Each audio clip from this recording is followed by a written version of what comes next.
with everything that's been going on, Taylor Swift being the only person in Blake Lively's life so far to give her any type of advice, if you're listening to the message, it's kind of amazing to me. And I've never been a Swiftie, but a girl could be turning me into a fan. Let's get into it. F around and find out. F around and find out. Hello there, beautiful people, and welcome back to another episode of F Around and Find Out. I'm your host, Elsie, and I appreciate you for being here. Before we get deep into it, just off the bat, last night, a couple of things came on the docket about Justin Baldoni. The Wayfair parties asking for the second amended complaint from Blake Lively to be dismissed. The document wasn't available on the website for me to look at to talk to you guys about it, so we're going to have to tackle that video tomorrow, technically today. But what I really wanted to talk about in this video anyway was one, Taylor Swift appearing on the New Heights podcast and something she said that a lot of people are looking at as shade, which it is shade, but I think there's some advice in there as well. But also we want to look at this article about how in the beginning of all of this, when it seemed like Blake, had the leg up. And again, the Taylor fans were really against Justin Baldoni, and everybody could surmise she is besties with Taylor, godmother to the kids and everything. Taylor fans would obviously pick Blake's side until it turned on itself. But finding out that there was a price hike, I mean, I can see why you think you need more money to fight Taylor fans, but I don't think, that energy lasted long enough for this. An alleged email from August 2024 reads, the social team are now worried about Blake Lively activating the Taylor Swift fan base, which is a major concern. A public relations team hired by Justin Baldoni in the midst of his legal battle with Blake Lively allegedly increased its fee due to concern over Taylor Swift's passionate fan base. In an email sent August 7th, 2024, that is merely exhibited to a motion filed by Lively's team in the ongoing case, Baldoni's PR team discusses hiring Jed Wallace's Texas-based PR firm Street Relations, Inc. Katie Case, a former tag agency PR employee, writes in an email to producer Jamie Heath and publicist Jen Abel that the social team are now worried about Blake activating the Taylor Swift fan base, which is a major concern. She suggests the firm raise its rate to account for the passionate Swifties potentially getting involved. I'm really trying to rack my brain to remember when the Swifties really went crazy. I don't think we ever arrived at a point where the Swifties lost their mind. They were always very mellow. What I will say, as somebody over at this firm really saw the opportunity and was like, hey, we could take them for a ride. So right here, that's for them to figure out. That's not my money. I don't know how they got into that. But somebody there wasn't very truthful because the Swifties never really activated like that. They were always like, as long as our mama hasn't said anything, we're not saying nothing. You know what I'm saying? And then they eventually switched on Blake after they found out everything.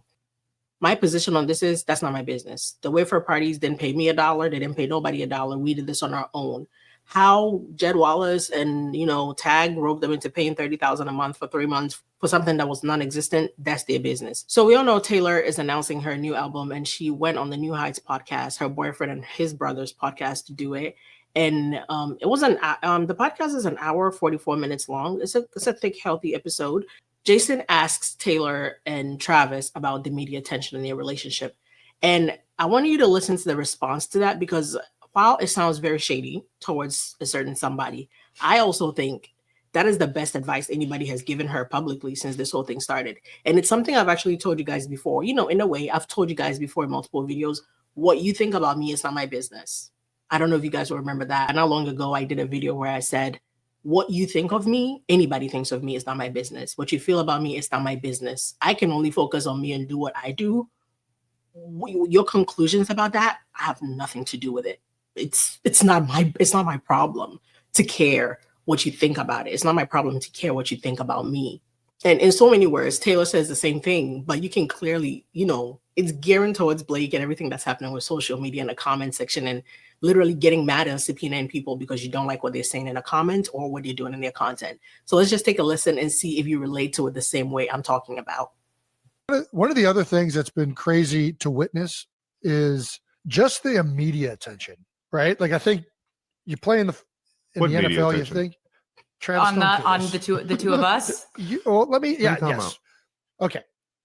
The media attention on your guys' relationship, on the amount of people that talk about it constantly, the theories that are out there, of which I am probably way too invested in. How do you guys handle all of the noise and chatter about everything that's going on in both of your lives. Yeah. I've been in the music industry for 20 years. It's pretty hard to hurt my feelings at this point. She's a pro, and it took me a little while to be a pro about it, I think. I think initially... Just a quick pause there. Taylor talking about how long she's been in the industry and the thick skin she's grown and not to be hurt, her feelings not hurt by anything. It's so funny to compare it to the other one crashing out over there because she doesn't like what she hears in the comments or what she hears in people's content. That's how you know there's two different levels of professionalism. There's two different levels of stardom, two different levels of just people, you know, like, I'm not saying like just because your feelings get hurt by the comments, you're like a different level of star or whatever. But to hear her explain, like, I can't be bothered by that. And this other one over here crashing out and subpoenaing people is crazy. Something can be about me. Like my name can be in the actual headline and it can still be none of my business. Okay. Like, people can be out here. A word, preach it. Literally what I told you guys, like, it's not my business. What you think of it, it's not my business. Literally. That's the same thing she's saying. Like, just because my name is in the headlines, not my business. I could go to bed and not care about it. That's crazy that the other one hasn't learned that. People might be out here doing too much. Just shaking ass. Doesn't mean I have to do a damn thing. Yeah. We live People might be out here doing too much. Doesn't mean I have to do a damn thing. She's talking to that girl. She's talking to that girl. If you don't believe me, talk to your psychic. But she's talking to that lady. People might be out here doing too much. Travis talking about some shaking ass. She's talking to her friend. Such a social media moment where a lot of people's identities and they get their feedback from that, right? But I have so many like friends or acquaintances or people where like they'll see one comment they don't like, right, and it will ruin their day. It'll ruin their night. Excuse me, let's run that back because I know somebody she's talking about. Let's run it back a couple seconds. Let's run it back. Give me constructive criticism all day. Coach I will me take up. it. Coach me up. It'll fuel She's me. an athlete, dude. It's Listen to helpful, the word. right? But I have so many like friends or acquaintances or people where like they'll see one comment they don't like, right, and it will ruin their day. It'll ruin their night. Did you hear the word? Did you hear the sermon? Now, I didn't know Taylor was spitting bars like this, but I'm glad I said this before because if I had said this moving forward, somebody would be like, give Taylor Swift credit. No, I've been living my life like this. Nothing is my business. Do you understand? Like what you think of me, not my business, but like I cannot let it fuck up my day. We're not doing that over here. What you spend your energy on, that's the day. And it's so true. Right? Like it doesn't matter where you were. Like maybe you went to go get coffee today. Maybe you saw friends today. If you were obsessing over one thing that you saw, like you literally like saw some guy call you mid and you can't stop thinking about it. No, he did not. You can't stop thinking about it. Dude, that's the day then. That's the night night then. And so you saw I say you weren't shit and you let it fuck up like 8 months of your life, almost a year. Hell, we in August, a year of your life. That's the day then. That's the year then. I'm about to start saying that for no reason. That's the day then. That's the night then. Information is power, I guess, unless all of your information is geared towards you thinking that everything is about you. Because Blake, that was for you. That was for you. You, okay? So I do detach from the internet in a huge way. Like I'm just not, I have had my comments disabled on Instagram for like 10 years now. Yeah. And it's very I smart. don't miss it. Yeah. I found that out after the Eras tour. You know, heard Taylor say her comments have been disabled for 10 years, right? And immediately I was like, oh my gosh, she's not in a scandal. She's not in no mess. She just happens to have such a big following and, you know, some haters to the point where she's like, I don't even have time to leave the comments filtered for good ones. I'm just going to shut that shit off and I'll live. And then I was like, you know whose comments is not disabled, but just filtered? It's this one right here. She's just like, she cannot afford to just turn the comments off, right? And be done with it. They're limited because she still wants to see some type of adoration. She still wants to read some words of affirmation from somebody. Because why wouldn't you just turn your comments off completely? Why even allowing anybody to comment anything? And I found that, again, very interesting. Somebody who's not in a scandal, no big deal, just be like, I don't even care to read the comments. Like, people who love me, those who hate me, cool. But then there's this one who needs to prove that people don't hate her so badly. They're like, she's just going to leave the comment section on, but like, I'm going to filter and I'm going to show the words I want to show. You're obsessed. You're obsessed with the internet.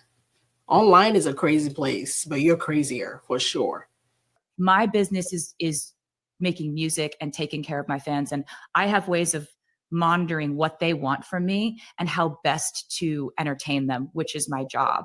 Yeah. And everything else, I'm just sort of like, it's not my business. I have actual a new album. It's called The Life of a Showgirl. Love it. It Love was it. something that I was working on while I was in Europe on the Eras tour. Right there, I feel like is a good hint, because when I suggested there could be a diss about Blake or something, people were like, you have no idea how far ahead these, albums are made, and there's no chance anything that happened this year, last year makes it.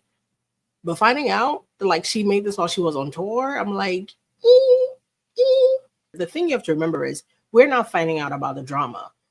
But just imagine the drama was going on way before we knew about it. So if Blake was asking her to do things she didn't want to, yikes, I'm saying she had time to put it on the album. And even if she didn't have time, I'm saying she had time to put it on the album. Yeah. We got track 1, The Fate of Ophelia. Okay, so the Fate of Ophelia thing, somebody was like, did you know Blake's movie Scavengers or Scammers or Savages, whatever the movie is, Blake's character's name was Ophelia. And I was like, there's no way track 1 is about to be about Ophelia, aka Blake Lively. Because there is another track that's called like Ruin the Friendship or something, which also makes sense. But can you imagine if track 1, Fate of Ophelia, like Blake burning? I mean, I'll take it. But I feel like it's not that deep, right? Unless it is. Okay. Track 6, Ruin the Friendship.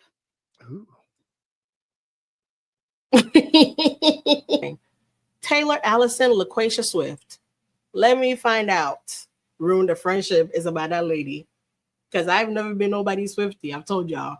But I'm on the bandwagon. If you give me this, Taylor, me and you gonna be like this. If you give me this.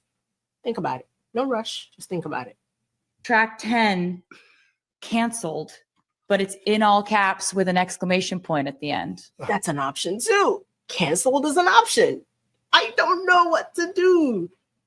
Ophelia, I don't think works. Ruin the Friendship. I mean, is it 2 on the nose? Cancel. Is it 2 on the nose? Either way. What if there's 2 tracks about a lady? Oh my God. I'm not even considering the fact that there could be 2 tracks. But considering there's only 12 tracks, I don't know that she had time to lay down 2 separate tracks about that woman. But y'all, Ruin the Friendship or Cancel? Put your votes in the comments. Which one do you think? Track 12, the title track, The Life of a Showgirl, featuring Sabrina Carpenter. Sabrina Carpenter!